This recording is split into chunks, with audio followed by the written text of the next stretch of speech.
In this video, I will discuss Pascal's law of fluid pressure at a point. Let us start with the statement. The Pascal's law states that the intensity of pressure at a point in a fluid at rest is the same in all the directions. Which means, let us consider a large mass of the fluid, and if I am considering some point within the fluid and I want to know the pressure intensity which is acting at this point in any direction, whether in the horizontal direction or in the vertical direction or in the inclined direction. Let us consider this as x, this as y and this as z direction. Here the Pascal's law states that the pressure intensity at a point is the same in all the directions. That means if I consider the pressure intensity along x-axis as well as y-axis or in the direction of z, all the three pressure intensity remains same. Let us name this as Px, this as Py and Pz. As per the statement, Px is equal to Py is equal to Pz. That means the pressure intensity at this particular point in the x direction will be same as the pressure intensity which is acting in the y direction as well as the z direction. Now we need to prove this. So in order to prove the Pascal's law, we have to consider a elemental prism. Let us name the prism as ABC. Let us name the horizontal portion of the prism as AB and the vertical portion as BC and the inclined portion as AC. Here the side AC is inclined at an angle theta with respect to the horizontal. Similarly, let us consider ds be the width of the prism and P1, P2, P3 are the pressure intensities which are acting on the face AB, BC as well as AC. Now, we have to first find the forces which are acting on all the three faces, that is on the face AB, BC as well as AC. See, we know that the formula to find the pressure force is given as F is equal to P into A. Now with the help of this formula, we need to find the pressure forces which are acting on the face AB, BC as well as AC. Now the pressure force on the face AB is written as, see on the face AB, pressure intensity P1 is acting, P1 into this area, the area of the rectangle AB, and the area of this is written as the side AB into ds. AB into ds gives you the surface area for the face AB. Hence, I am writing the force on the face AB as P1 into AB into ds. Similarly, let us consider the force on the face BC.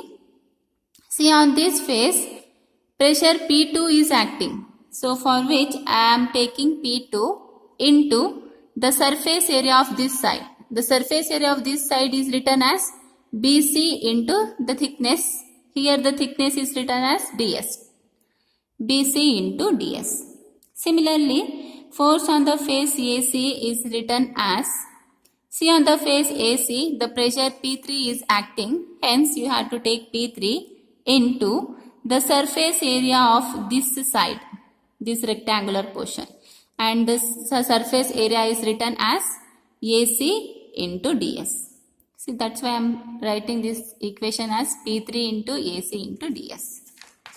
Now, see, the above forces, that is P1, P2, P3 are acting right angular to the faces AB, BC and AC, and the weight of the elemental strip will be elemental prism will be very small, hence we had to neglect the self height of the prism here.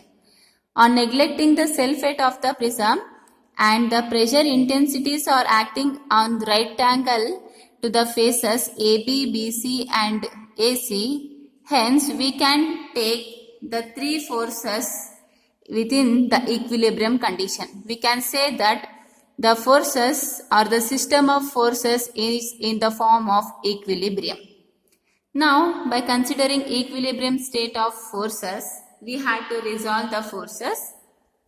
See, one force is acting vertically, other force is acting horizontally, and the third force is acting in the inclined direction by making an angle theta. We know that we can't resolve the vertical force into horizontal as well as horizontal force into vertical. So vertical force remains vertical as it is and horizontal force remains horizontal itself. Only thing is we can resolve the inclined force in both vertical as well as horizontal direction. So now let us resolve the vertical forces first. See, in the figure there is only vertical force, that is P1. This is the pressure intensity which is acting in the vertical direction, and the pressure force for the pressure intensity P1 is written as P1AB into ds. You consider this P1AB ds. As this is acting downward, we have to take the positive sign here. This is equal to the other force. See, here P3 is the pressure intensity which is acting in the inclined direction. We need to resolve this as vertically. For resolving this, we have to consider the pressure force which is acting in the phase AC. On the phase AC, the pressure force P3 AC ds is acting. You consider this P3 AC ds. The resolution of inclined force with respect to vertical will be considered as cos theta. On resolving any force with respect to vertical, you always have to multiply the force with cos theta. On multiplying force with cos theta, here AC into cos theta can be written as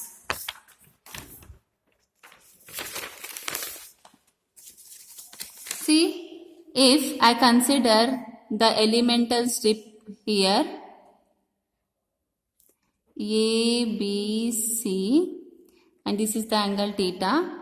If you apply cos theta for this triangle, then cos theta is written as adjacent by hypotenuse, that is AB by AC.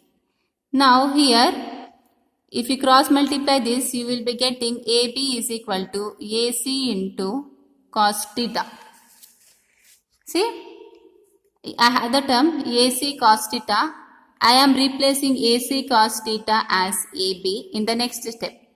On replacing AC cos theta as AB in the next step, the above equation is written as P1AB ds is equal to P3 AC cos theta will be replaced with AB into ds. See, on both the sides you have the term AB ds. AB ds will get cancelled. Hence the remaining is P1 is equal to P3. So therefore, pressure intensity P1 is equal to pressure intensity P3. Similarly, let us resolve the force horizontally. See, horizontally there is only one pressure which is acting, that is the pressure P2. And the pressure force which is generated from P2 is written as P2BC into ds. You first consider this P2BC into ds. This is equal to the other force. The other pressure intensity P3 is acting inclined. We can resolve this inclined pressure in the horizontal manner. On resolving inclined force in the horizontal direction, we always have to multiply force with sin theta.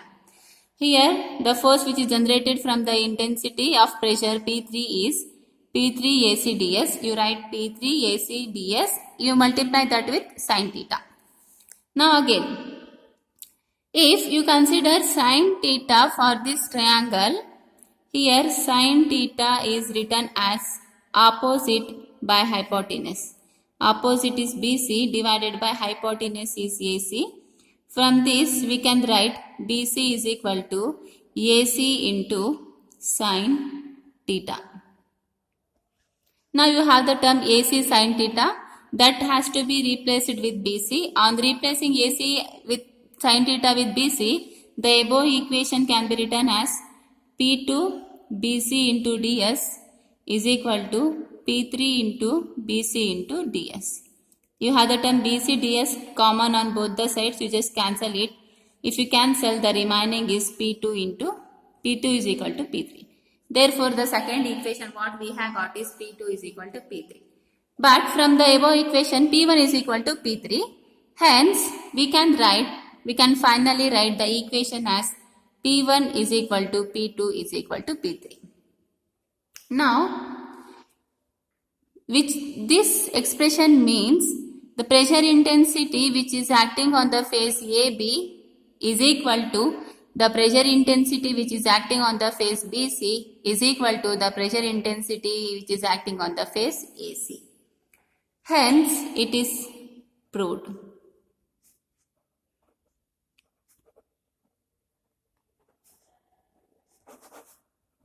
See, the statement of Pascal's law was the intensity of pressure at a point in a fluid at rest is the same in all the directions. See, we had finally got P1 is equal to P2 is equal to P3. That means the pressure intensity which is generated or which is exerted at some particular point within the elemental prism will be same in all the direction only if the fluid is at rest. That's all.